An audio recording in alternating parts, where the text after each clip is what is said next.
Hello students, हमने last class में पढ़ा था, नर जनन तंत्र पढ़ा था। ठीक है, समझ में आया आपको कुछ? ओके, नहीं समझ में आया तो कुछ क्वेरीज हो तो आप पूछ लीजिएगा, ऐसे घबराइएगा मत। ओके, सो आज हम पढ़ने वाले हैं मादा प्रजनन तंत्र पढ़ने वाले हैं। ओके, मादा प्रजनन तंत्र हमने कल उस लास्ट लेक्चर में हमने नर जनन तंत्र के साथ साथ हमने गैमेटोजेनेसिस यानी कि स्पर्मेटोजेनेसिस भी हमने कंप्लीटली पढ़ लिया था। अब हमको क्या करना है, अब हम पढ़ेंगे मादा जनन तंत्र पढ़ेंगे, इसका पूरा स्ट्रक्चर पढ़ेंगे, एक एक स्ट्रक्चर के फंक्शन को पढ़ेंगे, साथ ही साथ हम ये भी देखेंगे कि इसका गैमेटोजेनेसिस ओवरी का स्ट्रक्चर भी देखेंगे और गैमेटोजेनेसिस यानी कि oogenesis भी हम यहाँ पर साथ में पढ़ेंगे। ओके, तो सबसे पहले हमें स्ट्रक्चर को देखना है कि किस प्रकार का होता है मादा प्रजनन तंत्र। मादा प्रजनन तंत्र में सबसे पहले मादा प्रजनन तंत्र का ये एक डायग्राम मैंने पहले ही बनाया हुआ है। ये देखिए, मादा प्रजनन तंत्र की अगर बात करें तो दो प्रकार के अंग होते हैं, एक तो होता है प्राथमिक अंग, दूसरा होता है द्वितीयक अंग। प्राथमिक अंग वो होते हैं जो कि क्या करते हैं, गैमेट्स का फॉर्मेशन यानी कि युग्मक का फॉर्मेशन करते हैं, और मादा में वो कौन सा अंग है, वो है अंडाशय। ठीक है, उसके बाद हम बात करते हैं द्वितीयक अंग की बात करते हैं। तो द्वितीयक अंग कौन से हैं? द्वितीयक अंग है अंडवाहिनी, गर्भाशय, योनि और वल्वा, जिसको हिंदी में भग भी कहते हैं, यानी कि बाह्य मादा जननांग। ठीक है, जो out of the body part के, बॉडी के बाहर होते हैं, उनको हम क्या कहते हैं, वल्वा कहते हैं उस पूरे स्ट्रक्चर को। ठीक है, अब हम सबसे पहले पढ़ेंगे, हम थोड़ा सा स्ट्रक्चर साथ में पढ़ते जाएंगे और सबसे पहले हम पढ़ेंगे अंडाशय पढ़ेंगे, यानी कि ओवरी। ओवरी मादा में, ह्यूमन की रिगार्डिंग पढ़ रहे हैं हम, मादा में एक जोड़ी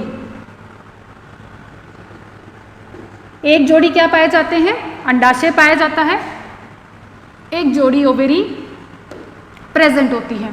कहाँ उपस्थित होती है? उदर गुहा में। इसकी अगर स्थिति को देखें तो ये कहाँ होगी, उदर गुहा में स्थित होती है। उदर गुहा में भी कहाँ स्पेसिफिकली? श्रोणि क्षेत्र में। श्रोणि क्षेत्र में भी, श्रोणि क्षेत्र में स्थित होती है, मध्य में स्थित होती है श्रोणि क्षेत्र। श्रोणि क्षेत्र कौन सा होता है?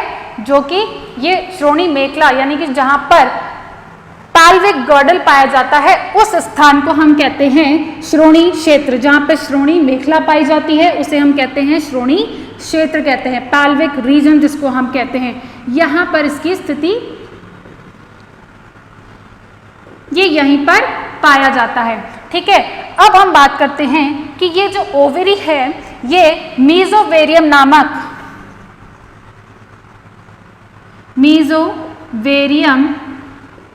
नामक आंत्रयोजनी यानी कि लिगामेंट के द्वारा, स्नायु के द्वारा ये जुड़ा रहता है, मीजोवेरियम के द्वारा जुड़ा हुआ रहता है। किससे?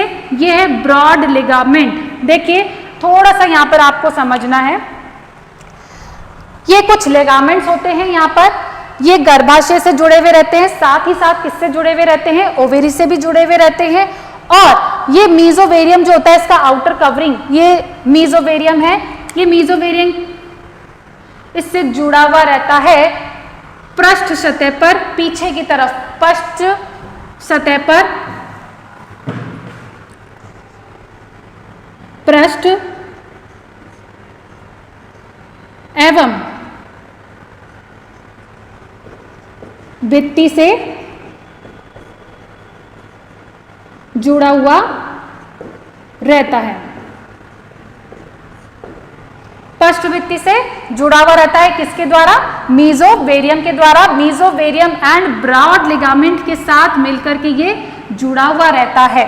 ओके, यहाँ कंफ्यूज नहीं होना है, ये है ब्रॉड लिगामेंट्स है, ये ब्रॉड लिगामेंट से जुड़ा हुआ है अंडाशय यानी कि ओवरी, साथ ही साथ यहाँ पर कुछ लिगामेंट्स भी और पाए जाते हैं जो कि यह गर्भाशय से जुड़ा हुआ रहता है। साथ ही साथ ये भित्ति जो उदर की, जो एब्डोमिनल कैविटी की जो भित्ति है उससे भी जुड़ा हुआ रहता है। एब्डोमिनल कैविटी यानी कि इसके पीछे वाला हिस्सा कैसा होगा, पश्च वाला हिस्सा, और साथ ही साथ कौन सा, पृष्ठ वाला हिस्सा। पृष्ठ को हम कहते हैं डॉर्सल कहते हैं, तो डॉर्सल साइड में पश्च की तरफ ये जुड़ा हुआ रहता है। ओके, अब यहां पर ओवरी का काम क्या है, ओवरी का फंक्शन क्या है, इसका कार्य है द्वितीयक।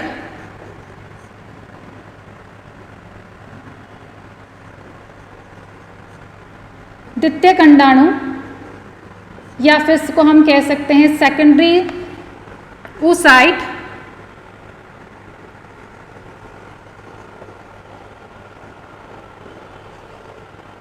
oocyte का फॉर्मेशन का निर्माण करना और साथ ही साथ इसका क्या कार्य है, हार्मोन्स का सिक्रेशन करना। हार्मोन कौन सा, एस्ट्रोजन एंड प्रोजेस्टेरॉन।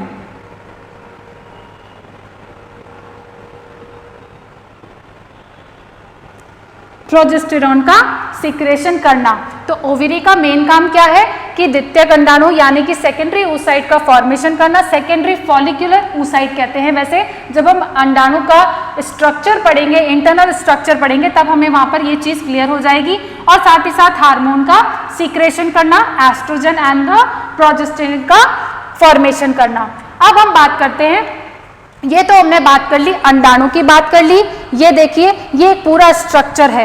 इस स्ट्रक्चर के अंदर ये जो था अंडाणु है, और साथ ही साथ अब ये अंडाणु के ऊपर ये वाला जो हिस्सा है इसे हम कहते हैं गर्भाशय। ये पूरा जो हिस्सा है गर्भाशय है। ये गर्भाशय कैसा है, ये उल्टे नाशपति के आकार के जैसा है, कुछ इस प्रकार सा है, ये उल्टे नाशपति के आकार जैसा, ठीक है, उल्टे नाशपति के आकार के जैसा है ये, है ना। और इस गर्भाशय से ही एक ट्यूब निकलती है, एक नलिका निकलती है जिसे हम कहते हैं अंडवाहिनी नलिका। ये अंडवाहिनी नलिका को हम क्या कहते हैं, फैलोपियन ट्यूब भी कहते हैं, इसे हम ओविडक्ट भी कहते हैं। ओके, सो सबसे पहले हम बात करते हैं फैलोपियन ट्यूब की बात करते हैं।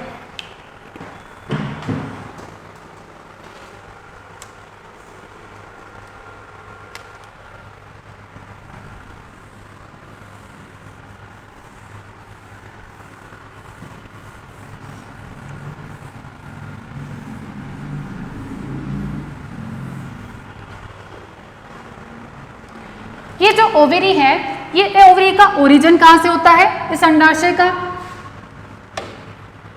भ्रूणीय मीजोडर्म के द्वारा इसका फॉर्मेशन होता है। ठीक है, हमने जैसे टेस्टिस के अंदर, वृषण के अंदर पढ़ा था कि वृषण का भी निर्माण किससे होता है, भ्रूणीय मीजोडर्म के द्वारा होता है।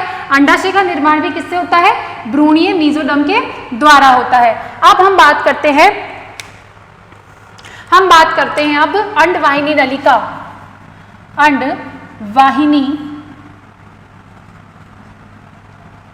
नलिका, ये जो अंडवाहिनी नलिका होती है ये 10 से 12 सेंटीमीटर लॉन्ग होती है, 10 से 12 सेंटीमीटर लॉन्ग होती है। ठीक है, देखिए आप यहाँ पर, यह है 10 से 12 सेंटीमीटर लॉन्ग होती है। ठीक है, अब ये कहाँ जाके खुलती है, ये जाकर के खुलती है गर्भाशय में। कहाँ जाके खुलती है, गर्भाशय में जाकर के, गर्भाशय में खुलती है। इसकी जो लाइनिंग होती है, इसकी जो लाइनिंग होती है यानी कि ये बना हुआ रहता है, आंतरिक रूप से ये बना हुआ रहता है श्लेष्मा,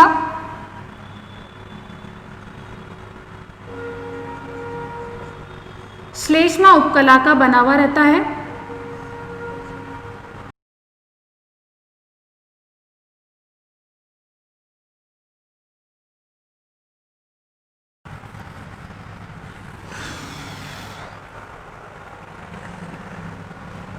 अब हम बात करते हैं अंडवाहिनी नलिका की, जिसको हम क्या कहते हैं, फैलोपियन ट्यूब भी कहते हैं। ये फैलोपियन ट्यूब जो होती है 10 से 12 सेंटीमीटर होती है, 10 से 12 सेंटीमीटर लॉन्ग होती है, फाइन। और ये कहां से कहां तक फैली हुई रहती है, ये फैली हुई रहती है गर्भाशय से अंडाशय तक।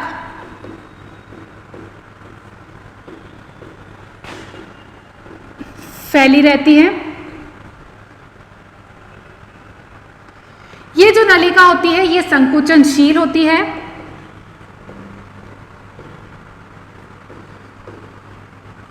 ये गर्भाशय, ये जो नलिका है, फैलोपियन ट्यूब जो है, ये फैलोपियन ट्यूब कैसी होती है, संकुचनशील होती है। और ये किससे बनी हुई रहती है, श्लेष्मी उपकला द्वारा।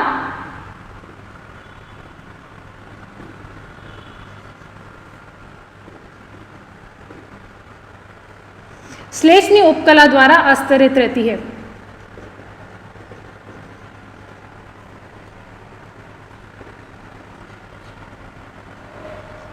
ये एक प्रकार का द्रव भी स्रावित करती है, ये एक प्रकार का द्रव स्रावित करती है।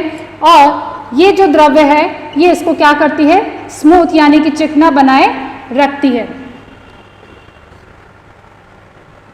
क्यों ऐसा क्यों है, ये क्यों ऐसा है कि श्लेष्मी उपकला पक्षमाभी उपकला की बनी हुई रहती है। पक्षमाभी यानी कि यहाँ पर फैलोपियन ट्यूब के अंदर कुछ सीलिया भी प्रेजेंट होते हैं। ये सीलिया यहाँ पर प्रेजेंट हैं फैलोपियन ट्यूब में। और ये सीलिया का काम क्या है, सीलिया का काम आप बताइए क्या करना होता है कि क्रमाकुंचन गति के द्वारा, यानी कि संकुचनशील है, यहाँ पर क्रमाकुंचन होगा और जिसकी वजह से क्या होगा, एक तो श्लेष्मा की लेयर है, साथ ही साथ यहाँ पर क्या उपस्थित है, पक्षमाभी लेयर भी उपस्थित है। तो श्लेष्मा तो क्या बनाएगी, एक द्रव्य स्थापित करेगी और उसको चिकना बना के यानी कि स्मूथ बनाए रखेगी। और सीलिया क्या करेगी, ट्रैवल कराएगी किसको, यहाँ देखिए अंडाशय से जब ओवम, यहाँ से अंडा जब रिलीज होगा, वो रिलीज होकर के कहाँ जाता है, फैलोपियन ट्यूब में जाता है। और ये फैलोपियन ट्यूब से ट्रैवल करते हुए, सीलिया की हेल्प से ट्रैवल करते हुए कहाँ जाता है, आगे पहुंचता है। ठीक है। अब फैलोपियन ट्यूब की अगर बात करें, ठीक है, फैलोपियन ट्यूब के 3 पार्ट्स हैं। अगर हम इसको पार्ट्स में डिवाइड करें तो इसके 3 पार्ट्स हैं। सबसे पहला है इस्थमस, इसको हम कहते हैं संकीर्ण पथ भी कहते हैं। क्या कहते हैं, संकीर्ण पथ भी कहते हैं। ये इसके 3 पार्ट से देखिए मैंने यहाँ पर लिखा है, ये वाला जो भाग है इसे हम कहते हैं इस्थमस कहते हैं।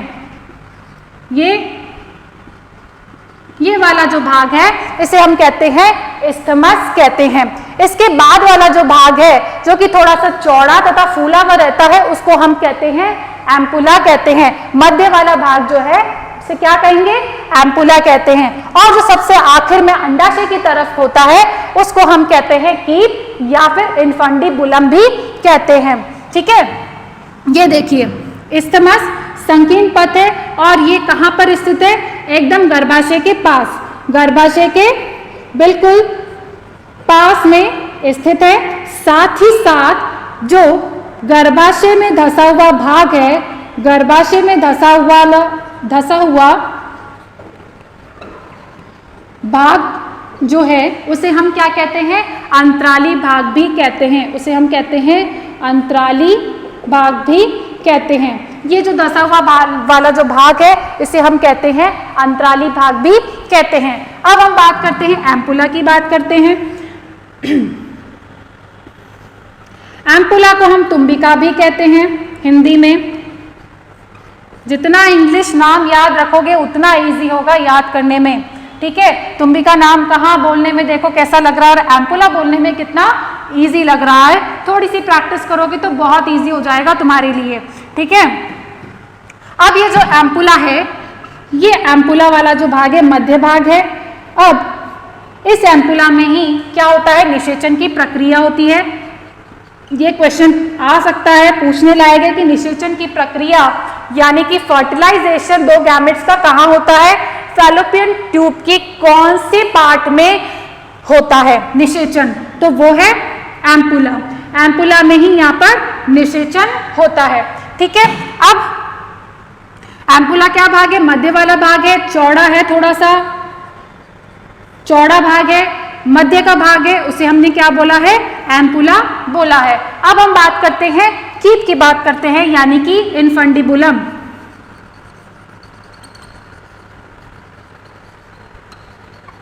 इनफंडिबुलम जो है ये अंडाशय के ऊपर ऐसे बिखरा हुआ सा रहता है, अंडाशय के पास में रहता है इनफंडिबुलम। यहां पर इनफंडिबुलम यानी कि कीप जो है ये चारों तरफ से, इसका जो एंड है वो चारों तरफ से किससे घिरा हुआ रहता है? फिम्बरी से घिरा हुआ रहता है। इसको हम क्या कहते हैं? फिम्बरी से। ये वाला जो भाग है इसको हमने कहा है, क्या कहा है? कीप कहा है, इनफंडिबुलम। और ये किससे घिरा हुआ है? ये घिरा हुआ है फिम्बरी से घिरा हुआ है। यहां पर एक छिद्र होता है आखिर में, इस इनफंडिबुलम के आखिर में एक छिद्र होता है बीच में मध्य में, जिसको हम कहते हैं ऑस्टियम कहते हैं। इस ऑस्टियम के थ्रू ही अंडाशय से अंडाणु कहाँ गिरता है? इस फिम्बरी पर गिरता है, और फिम्बरी से होते हुए इस ऑस्टियम से होते हुए, ऑस्टियम का मतलब क्या होता है? छिद्र होता है। ठीक है, ये जो छिद्र है ये कहाँ स्थित होता है? इनफंडिबुलम में स्थित होता है, और यहां से अंडाणु निकल के फिम्बरी पर जाते हैं, और फिम्बरी से तैर करके कहाँ चले जाते हैं? ऑस्टियम में चले जाते हैं, और ऑस्टियम से ट्रैवल करके एम्पुला में आते हैं। एम्पुला में निषेचन की प्रक्रिया पूर्ण होती है, फिर आगे जाइगोट बनके वो आगे डिवाइड होते होते ट्रैवल करते करते वो कहाँ आ जाता है? वो आ जाता है गर्भाशय में आ जाता है। ठीक है, अब जो गर्भाशय है, ये जो हमने स्ट्रक्चर बनाया है बेसिकली कंप्लीट पूरा स्ट्रक्चर है। इसको हमने थोड़ा सा अंदर का स्ट्रक्चर हमने आपको बताया कि अंदर का हिस्सा कैसा होता है। ठीक है, तो देखिए अब हम बात करेंगे गर्भाशय की बात करेंगे।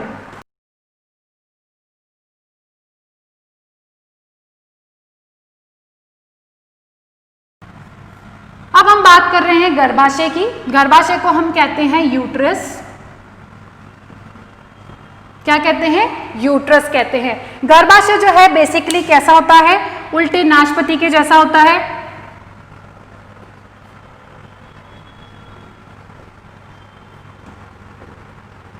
उल्टे नाशपाती के जैसा इसको ये दिखता है, और ये बेसिकली बहुत ही मांसल होता है, पेशीय युक्त होता है, मांसल तथा पेशीय होता है,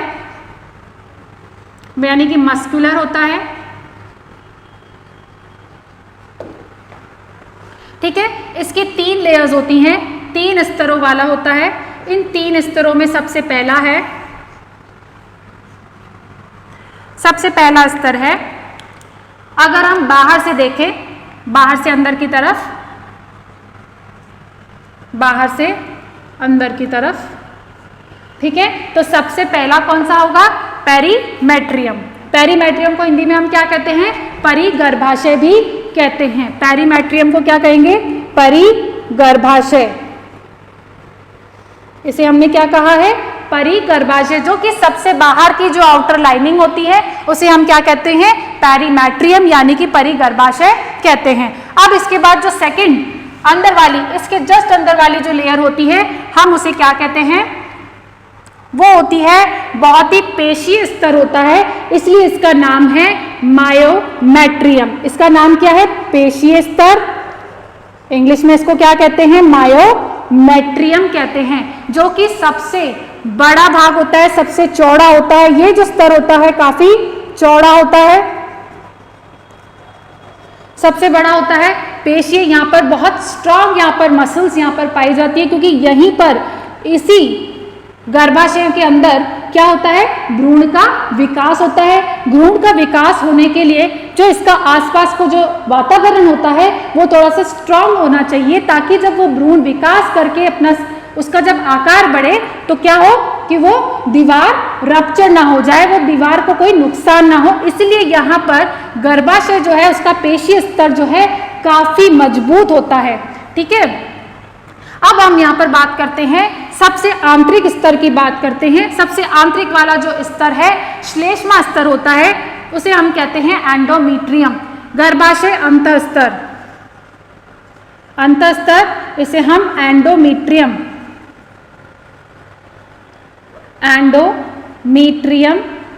लाइनिंग भी कहते हैं। ये एंडोमेट्रियम लाइनिंग जो होती है श्लेष्मी उपकला की बनी हुई रहती है। किसकी बनी हुई रहती है? श्लेष्मी उपकला की बनी हुई रहती है। ये किसकी बनी हुई रहती है? श्लेष्मी उपकला की बनी हुई रहती है। सबसे आंतरिक स्तर होती है कॉलमर श्लेष्मी उपकला की बनी हुई रहती है। अब ये जो है सबसे आंतरिक स्तर होता है, ये सबसे आंतरिक स्तर होता है एंडोमेट्रियम लाइनिंग। और इसी एंडोमेट्रियम लाइनिंग में ही क्या होता है? भ्रूण आकर के यहाँ पर चिपकता है और यहीं पर इसका विकास होता है। जब भ्रूण यानी कि जब निषेचन होता है, निषेचन होने के बाद जब वो जाइगोट में कन्वर्ट होता है, जाइगोट यानी कि युग्मनज, युग्मनज से जब वो किसमें कन्वर्ट होगा? भ्रूण में कन्वर्ट होगा। और भ्रूण में कन्वर्ट होने पर वो यहाँ पर क्या आता है? यहाँ पर आके चिपक जाता है और यहीं से ही प्लेसेंटा जुड़ती है और यहीं पर ही आकर के वो अपना पोषण इसी लेयर से प्राप्त करता है। जब हम पढ़ेंगे मेंस्ट्रुअल साइकिल पढ़ेंगे, मासिक चक्र जब हम पढ़ेंगे तब हम उसमें पढ़ेंगे कि ये जो एंडोमेट्रियम लाइनिंग है, ये एंडोमेट्रियम लाइनिंग हर महीने नई बनती है, हर महीने ये नई बनती है, शेडेड ऑफ हो जाती है, जिसकी वजह से यहाँ पर ब्लड का भी लॉस होता है। ठीक है, अब ये जो गर्भाशय है, ये गर्भाशय कहाँ खुलता है? ये गर्भाशय आपके एक नलिकाकार मांसल संरचना में जाके खुलता है, जिसको हम कहते हैं वेजाइना कहते हैं या फिर योनि कहेंगे।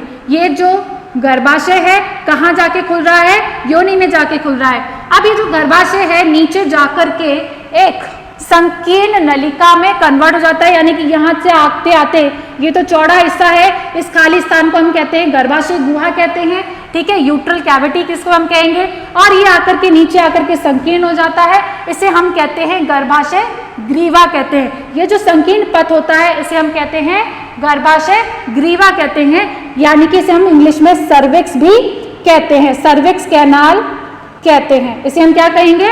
सर्विक्स कैनाल कहेंगे। अब ये जो सर्विक्स कैनाल है, यहाँ पर दो संकुचन होते हैं। ये जो सर्विक्स कैनाल है यहाँ पर दो संकुचन होते हैं, यानी कि दो छिद्र यहाँ पर पाए जाते हैं। पहला छिद्र जो है वो क्या है? गर्भाशय में खुलता है, यानी कि एक हिस्सा है, यानी कि एक पट लगा हुआ है कि एक हिस्सा जो है वो गर्भाशय में खुलता है और एक जो हिस्सा है वो कहाँ खुलता है? योनि में खुलता है, यानी कि वेजाइना में खुलता है। ठीक है, तो ये था सर्विक्स वाला पार्ट। सर्विक्स को हम क्या कहते हैं? इसे हम कहते हैं गर्भाशय का द्वार भी कहते हैं। सर्विक्स को क्या कहेंगे? गर्भाशय का द्वार भी कहते हैं। और इस द्वार पर दो छिद्र होते हैं, एक तो कहाँ खुल रहा है? एक तो गर्भाशय में खुल रहा है और एक कहाँ खुल रहा है? योनि में खुल रहा है। ठीक है, अब हम आगे पढ़ेंगे, योनि के बारे में पढ़ेंगे।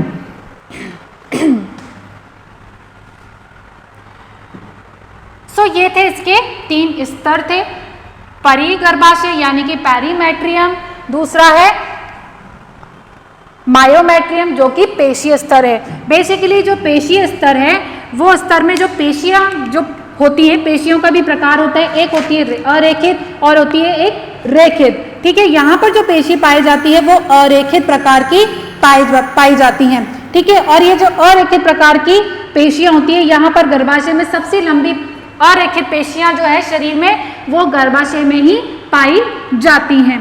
ठीक है, अब इस गर्भाशय का जो सबसे ऊपरी भाग होता है, सबसे चौड़ा भाग जो होता है उसे हम क्या कहते हैं? बॉडी कहते हैं, या फिर हम इसे फंडस भी कहते हैं। ये इसका फंडस वाला भाग है।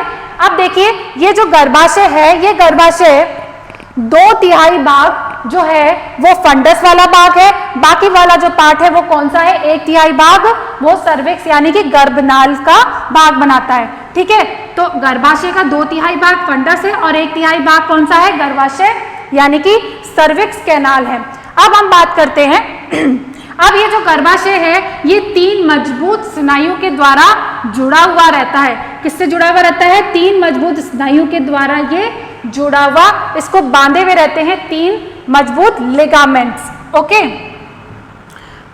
और किससे जुड़े हुए रहते हैं? बॉडी कैविटी से जुड़े हुए रहते हैं, मजबूत लिगामेंट्स होते हैं जो कि इसको साधे हुए रहते हैं। अब हम बात करते हैं वेजाइना की बात करते हैं। अब हम बात करते हैं वेजाइना की। ये जो गर्भाशय है, गर्भाशय कहाँ जाके खुल रहा है? गर्भाशय ग्रीवा, और गर्भाशय ग्रीवा जाकर के कहाँ खुल रही है? एक लचीली गर्भाशय जो है कहाँ जाके खुल रहा है?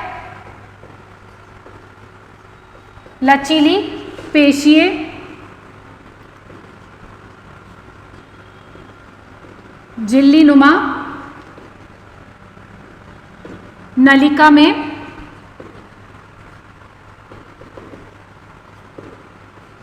खुलता है, जिसको हम क्या कहते हैं? योनि कहते हैं, यानी कि वेजाइना हम उसे कहेंगे। ठीक है। अब ये जो वेजाइना है, बेसिकली इस वेजाइना के, ये जो वेजाइना है, यहां पर जो सेल्स पाई जाती हैं, उन सेल्स में ग्लाइकोजन स्टोर रहता है। ग्लाइकोजन क्या रहता है? स्टोर रहता है। ग्लाइकोजन क्या होता है? पता है ना, ग्लूकोज को हम किस में कन्वर्ट कर देते हैं? एक्स्ट्रा ग्लूकोज होता है तो वो ग्लाइकोजन में कन्वर्ट हो जाता है। यहाँ के कुछ सेल्स में ग्लाइकोजन स्टोर रहता है। साथ ही साथ यहाँ पर भी श्लेष्मा का स्तर पाया जाता है। यहाँ पर भी श्लेष्मा का स्तर पाया जाता है, और साथ ही साथ यहाँ पर कुछ बैक्टीरियाज भी यहाँ पर परमानेंटली रहते हैं। वो बैक्टीरियाज कौन से होते हैं? लैक्टोबैसिलस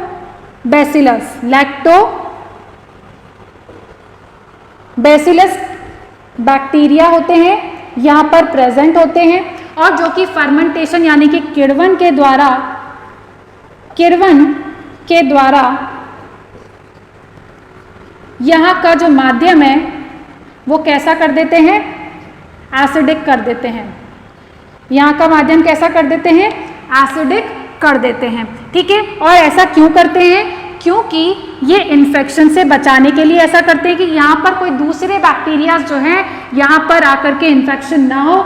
नेचुरली यहाँ पर लैक्टोबैसिलस बैक्टीरिया प्रेजेंट होते हैं, जो कि क्या करते हैं? वो यहाँ के इन्फेक्शन से इसको बचाते हैं, इस वेजाइना वाले पार्ट को इन्फेक्शन से बचाते हैं, उसकी सुरक्षा करते हैं। ठीक है।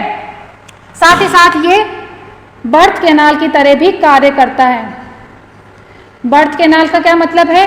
कि जब भ्रूण यहाँ पर आके व्यवस्थित हो जाता है, विकसित हो जाता है, और जब डिलीवरी यानी कि जब प्रसव होता है, तो प्रसव से जो भ्रूण है वो वयस्क जो है वो कहाँ से डिलीवर होता है? यहाँ से। उसका रास्ता कौन सा है? यहाँ से होते हुए, गर्भाशय से होते हुए, वेजाइना से होते हुए बाहर निकलता है, इसलिए हम इसको क्या कहते हैं? बर्थ कैनाल भी हम इसे कहते हैं। तो ये था वेजाइना के बारे में। अब हम थोड़ा सा देख लेते हैं, गर्भाशय के प्रकार देख लेते हैं। गर्भाशय के 4 प्रकार होते हैं। पहला है ड्यूप्लेक्स, सेकंड है बाइपार्टिएट, थर्ड है biconjugate, and the fourth one is simplex. Duplex कैसा होता है? प्रिमिटिव टाइप का था। डुप्लेक्स का यह मतलब है कि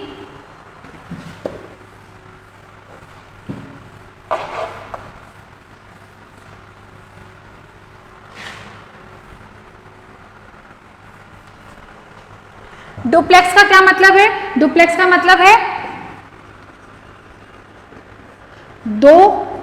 डुप्लेक्स का मतलब है 2 पृथक।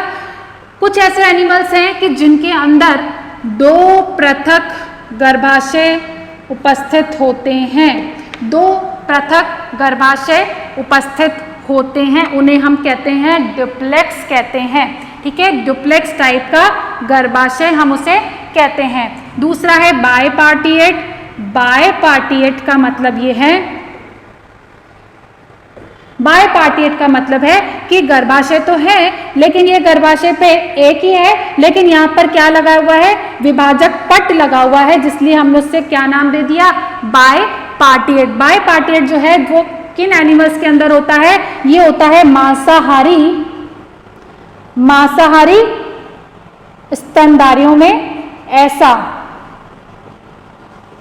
गर्भाशय देखने को मिलता है। अब अगर हम बात करें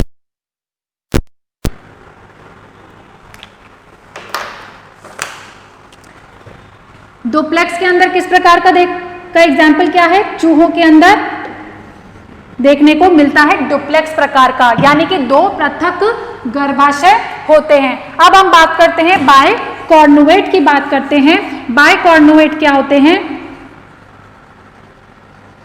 बायकॉर्नुएट जो हैं वो उनमें क्या होता है कि उनमें होते तो दो अलग अलग ही हैं, लेकिन वो संयुक्त रूप से रहते हैं, जैसे कि खरगोश के अंदर है तो पृथक, लेकिन एक कॉमन पाथ से क्या है? जुड़े हुए हैं। एक कॉमन पाथ से क्या है? जुड़े हुए हैं। तो हमने इसको क्या नाम दे दिया? हमने इसको नाम दे दिया बायकॉर्नुएट नाम दिया। और ये किन में देखने को मिलता है? ये खरगोश के अंदर देखने को मिलता है। अब हम बात करते हैं सिंप्लेक्स की बात करते हैं। सिंप्लेक्स जो है सबसे एडवांस टाइप का है, ठीक है। सिंप्लेक्स ह्यूमन बींग्स के अंदर मानव जाति में, मादा मानव में ये इसका एग्जाम्पल है। और उसमें दो गर्भाशय मिलकर के एक ही गर्भाशय मिलके, मतलब दो गर्भाशय मिलके एक संयुक्त गर्भाशय बना रहे हैं, इसलिए हमने उसे नाम दिया है सिंप्लेक्स नाम दिया है। और ये किन में पाया जाता है? मादा मानव पाया जाता है। जैसे कि आप देख रहे हैं तो दो ओवेरीज, दो फैलोपियन ट्यूब, लेकिन ये दोनों कहाँ जाके खुल रहे हैं? एक ही गर्भाशय में जाकर के खुल रहे हैं, ठीक है। और अगर हम यहाँ बायकॉर्नुएट या फिर बायपार्टिएट की बात करें तो दो अलग अलग गर्भाशय हैं, तो दो अलग अलग गर्भाशय, यानी कि एक अंडाशय से फैलोपियन ट्यूब एक गर्भाशय को जाएगी और दूसरी वाले जो अंडाशय है वहां से फैलोपियन ट्यूब होकर के कहाँ जाएगी? दूसरे गर्भाशय में जाएगी। तो उसे हम क्या कहते हैं? डुप्लेक्स कहते हैं। डुप्लेक्स किस में पाया जाता है? चूहों में, बायपार्टिएट मांसाहारी स्तनधारी, और बायकॉर्नुएट खरगोश में, और सिंप्लेक्स इसमें पाया जाता है मादा मानव में, ठीक है।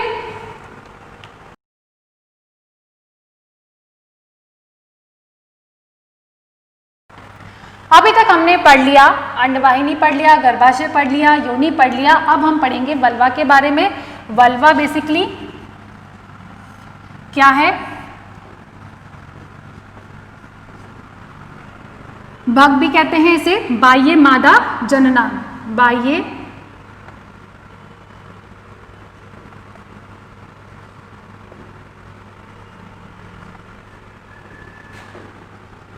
बाह्य मादा जननांग को हम क्या कहते हैं? वल्वा कहते हैं। इसके कुछ पार्ट्स हैं। ये वल्वा शरीर के बाहर स्थित होता है। इसके सबसे पहला पार्ट है मॉन्स प्यूबिस। सबसे पहला पार्ट हम पढ़ेंगे मॉन्स प्यूबिस। सेकंड हम पढ़ेंगे लेबिया मेजोरा। थर्ड वन हम पढ़ेंगे लेबिया माइनोरा। इनके नाम अगर आप ऐसे ही याद करेंगे तो याद हो जाएंगे, बहुत इजी हैं। हिंदी में इनके नाम आपको नहीं समझ में आएंगे और ना ही मुझे बोलने में भी बहुत टफ होते हैं, तो ये बहुत इजी से रहते हैं। इनको याद करने में कोई दिक्कत नहीं होगी, दो चार बार रिपीट करोगे तो ये याद रह जाएंगे। Okay, so this is the mons pubis, labia majora, labia minora, then clitoris,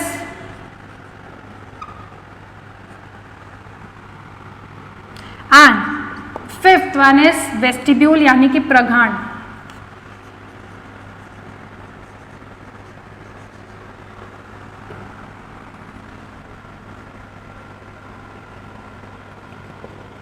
मुझे इसी का ही याद है Hindi name. And sixth one ग्रंथि, बार्नथिल ग्रंथि।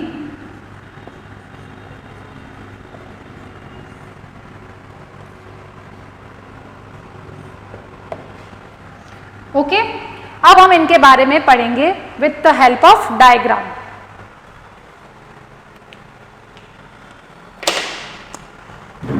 हाँ, तो हम पढ़ रहे थे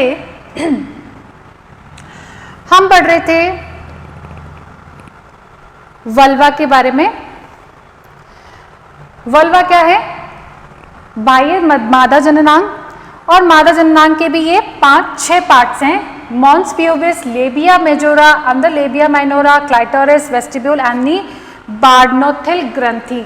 अब देखिए यहाँ पर कुछ स्ट्रक्चर बनाया है, बाहर बाह्य मादा जननांग यानी कि वल्वा का जो स्ट्रक्चर है हमने कुछ बनाने की कोशिश की है। अब आपको देखिए थोड़ा सा समझना है, मॉन्स प्यूबिस जो है वो बेसिकली श्रोणी मेखला जो होती है, श्रोणी मेखला आप जानते हैं, ठीक है, पैल्विक जिसको हम कहते हैं, पैल्विक रीजन के जो जॉइंट होते हैं, दो श्रोणी मेखला जो होती हैं, दो श्रोणी मेखला आपस में जुड़ करके जो जॉइंट बनाती हैं मिड लाइन में, उसे हम क्या कहते हैं, प्यूबिक सिम्फाइसिस कहते हैं। उसे हम क्या कहते हैं, प्यूबिक सिम्फाइसिस कहते हैं। एक कार्टिलेजिनस होता है, कार्टिलेजिनस होता है, कार्टिलेजिनस उत्तक का बना हुआ रहता है, इसे हम क्या कहते हैं, प्यूबिक सिम्फाइसिस कहते हैं। ये प्यूबिक सिम्फाइसिस जो है, इस प्यूबिक सिम्फाइसिस के ऊपर वाला, जस्ट इसके ऊपर जो ढका हुआ उभरा हुआ भाग होता है, वसीय भाग होता है, उभरा हुआ वसीय भाग जो होता है उसे हम कहते हैं, उभरा हुआ होता है, वसीय रहता है, वसीय उत्तक यहाँ पर रहते हैं, इसे हम कहते हैं मॉन्स प्यूबिस कहते हैं। ये मॉन्स प्यूबिस वाला जो भाग है, यहाँ पर कुछ रोम भी यहाँ पर पाए जाते हैं, ये कवर्ड रहता है हेयर से, ये हेयर्स यानी कि रोम से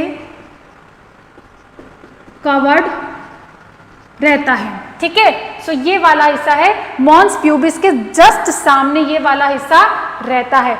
अब इसके बाद हम बात करते हैं सेकंड, लेबिया मेजोरा, जस्ट इसके नीचे एक बहुत ही संयोजी उत्तक का बना हुआ, संयोजी उत्तक का लचीला संयोजी उत्तक का बना हुआ एक पार्ट होता है, ठीक है, दो पार्ट्स में रहता है, इसे हम कहते हैं लेबिया मेजोरा। ये जो बेसिकली है, ये हमने बनाया है, ये है लेबिया मेजोरा, ये दो पार्ट्स में डिवाइड हो रहा है और ये बना रहा है लेबिया मेजोरा। एक दो लेबिया मेजोरा के बीच में यहाँ पर साइड में एक और लाइनिंग होती है, एक स्किन की एक और लाइनिंग होती है जो कि मैंने ब्लू कलर से बनाई है, इसे हम कहते हैं लेबिया माइनोरा कहते हैं। इसे हम क्या कहते हैं, लेबिया मेजोरा हम इसे कहते हैं, ठीक है। ये थोड़ा सा कैसा रहता है लेबिया मेजोरा, ये लेबिया मेजोरा जो है ये भी संयोजी उत्तक का बना रहता है, संयोजी उत्तक का बना हुआ रहता है। अब हम बात करते हैं लेबिया मेनोरा की बात करते हैं। लेबिया मेनोरा जो है वो बेसिकली दो त्वचा का वलन है, दो त्वचा जो है यहाँ पर एक बहुत ही सिकुड़ी हुई त्वचा जो है यहाँ पर वलन लेकर के यहाँ पर रहती है अंदर की तरफ। लेबिया मेजोरा के भी आंतरिक सतह पर, अग्र सतह पर यहाँ पर एक त्वचा के वलन पाए जाते हैं, उस त्वचा के वलन को हम क्या कहते हैं, लेबिया माइनोरा कहते हैं। क्या कहते हैं, लेबिया माइनोरा कहेंगे। अब हम बात करते हैं लेबिया मेजोरा जो है बेसिकली स्क्रोटम यानी कि वृषण कोश के समजात है। क्या है, वृषण कोश के समजात है। ये लेबिया मेजोरा जो है वृषण कोश के समजात है। क्लाइटोरिस जो है ये शिशन के समजात है, पेनिस के समजात है, ठीक है। अब हम पढ़ रहे हैं क्लाइटोरिस। क्लाइटोरिस जो है वो एक लचीली और इरेक्टाइल टिश्यू की बनी हुई होती है, जिसे हम क्या कहते हैं, क्लाइटोरिस कहते हैं। ये क्लाइटोरिस जो है जस्ट अग्र वाले हिस्से पे ऊपरी सतह पर लेबिया माइनोरा की आंतरिक सतह पर यहाँ पर एक पाया जाता है इरेक्टाइल टिश्यू पाया जाता है, जिसे हम कहते हैं क्लाइटोरिस कहते हैं। उस क्लाइटोरिस के बाद हम बात करते हैं वेस्टिब्यूल की बात करते हैं। बेसिकली वेस्टिब्यूल यानी कि प्रघाण जो है ये क्या कहलाता है, ये देखिए यहाँ पर बीच में बिल्कुल मध्यम की तरफ क्लाइटोरिस के नीचे दो छिद्र पाए जाते हैं। ये छिद्र जो है एक ट्रायंगुलर फॉर्म में रहते हैं और ये जो छिद्र है दो ट्रायंगुलर फॉर्म में रहते हैं और ये जो है ये जो दो छिद्र हैं, पहला तो है सबसे ऊपर की तरफ है, सबसे पहला, उसे तो हम कहते हैं बाह्य यूरिथ्रल छिद्र कहते हैं या फिर हम इसे मूत्रद्वार भी कह सकते हैं। और साथ ही साथ उसके जस्ट नीचे वाला जो छिद्र होता है हम उसे कहते हैं योनि द्वार कहते हैं। योनि द्वार क्या होता है? वैजाइना जब सबसे बाहर की तरफ खुल रही है हम उसे क्या कह रहे हैं? योनि द्वार कह रहे हैं। योनि कहाँ से खुल रही है? योनि से होते हुए गर्भाशय, योनि और योनि द्वार बाहर खुल रहे हैं। इसे हमने कहा, इन दोनों को मिलाकर के हम कहते हैं वेस्टिब्यूल या फिर प्रगाढ़ कहा जाता है। अब हम बात करते हैं यहाँ पर बार्नोथिल ग्रंथि की बात करते हैं। यहाँ पर दोनों ही बार्नोथिल ग्रंथि जो है, खरगोश की अगर बात करें तो खरगोश में बार्नोथिल ग्रंथि खरगोश के अंदर तो एक जोड़ी होती है और मनुष्य की बात करें, फीमेल की बात करें तो यहाँ पर 2 पेयर्स होते हैं। ये एक स्टिकी फ्लूइड का स्त्रावण करते हैं, स्टिकी फ्लूइड का स्त्रावण करते हैं और ये क्या करते हैं? ये इस पाथ को क्या करते हैं? स्मूथ बनाए रखते हैं। ठीक है, ये काम होता है बार्नोथिल ग्लैंड का, जो कि मनुष्य में 2 पेयर्स होती हैं। ठीक है, और ये है, इसे हम कहते हैं ये साइड में पार्श्व में स्थित होती हैं, दोनों ही तरफ स्थित होती हैं। ठीक है, और यहाँ पर बल्ब ऑफ वेस्टिब्यूल इसे हम कहते हैं, यहाँ पर आकर के वो द्रव यहाँ पर आकर के खुलती है। ठीक है, अब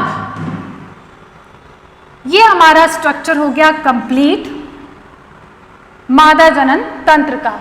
ठीक है, यहाँ आप इसको एक बार डायग्राम से समझने की कोशिश कीजिएगा और जो टर्म्स हैं आपको, ये हिंदी वाले जो टर्म्स आपको नहीं मिलेंगे आपको आपके नोट्स में, इसको आपको इंग्लिश वाले टर्म्स में ही लर्न करना है। ठीक है, इसके बाद हम पढ़ेंगे ओवरी का स्ट्रक्चर पढ़ेंगे।